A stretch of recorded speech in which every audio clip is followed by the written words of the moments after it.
On the morning of December 15, 1998, what was supposed to be a routine departure from the Caribbean island of St. Maarten turned into one of the most serious incidents in Royal Caribbean's history.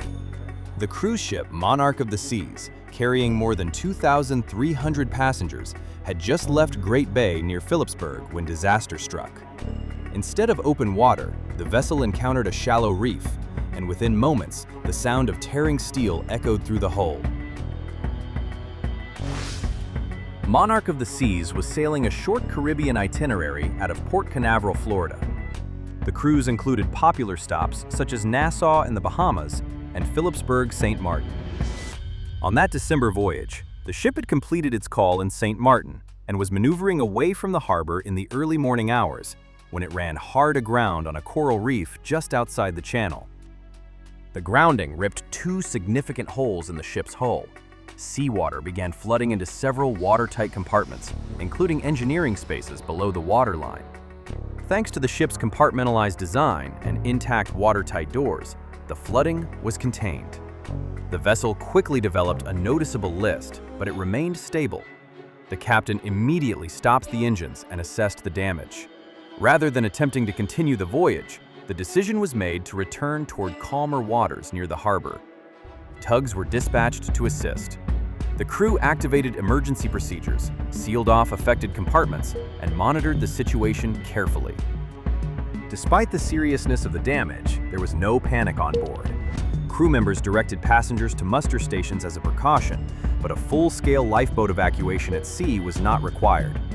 Instead, once the ship was stabilized and safely positioned closer to port, passengers were gradually disembarked via tenderboats and local assistance craft. Remarkably, there were no serious injuries reported. A few minor medical issues were treated, but no passengers or crew suffered major harm. The professionalism and calm response of the crew were widely praised afterward. The damage to Monarch of the Seas was extensive. The ship required emergency patching before it could be towed to a dry dock facility in Freeport, Bahamas. Repairs included steel replacement, structural reinforcement, and inspection of mechanical systems affected by flooding. Industry reports at the time estimated the cost of repairs at approximately $15 to $17 million, along with additional financial losses from canceled sailings during the repair period.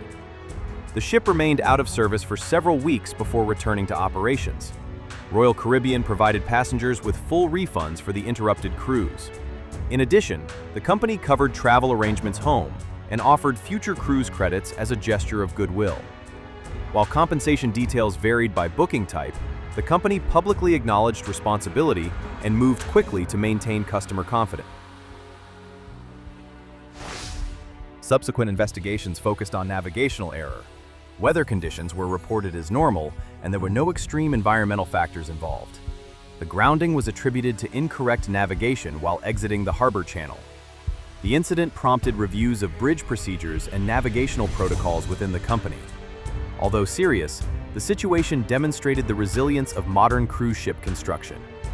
Monarch of the Seas, built in 1991, featured multiple watertight compartments designed specifically to prevent catastrophic sinking from localized hull damage. That design worked exactly as intended. The ship returned to service after repairs and continued sailing for many years before eventually leaving Royal Caribbean's fleet.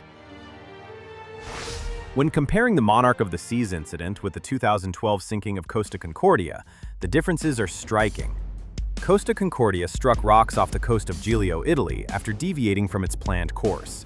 The impact tore a massive gash in the hull, causing rapid flooding and a severe list. Unlike Monarch of the Seas, the flooding on Concordia could not be contained effectively. The ship lost power and ultimately capsized. 32 people lost their lives. In contrast, Monarch of the Seas remained upright. Flooding was contained within specific compartments, and evacuation was controlled and orderly. No lives were lost. The key differences lay in containment of damage, command decisions, and the stability of the vessel after impact. While both incidents involved groundings, Monarch of the Seas demonstrated how proper compartmentalization, immediate response, and controlled evacuation can prevent a serious accident from becoming a tragedy. Today, the 1998 grounding of Monarch of the Seas is remembered as one of Royal Caribbean's most significant operational challenges of the late 1990s. It highlighted the importance of navigational precision, reinforced safety reforms, and ultimately showcased the structural strength of modern cruise ships. It was a moment when steel met reef, and preparedness made the difference between a costly accident and a catastrophe.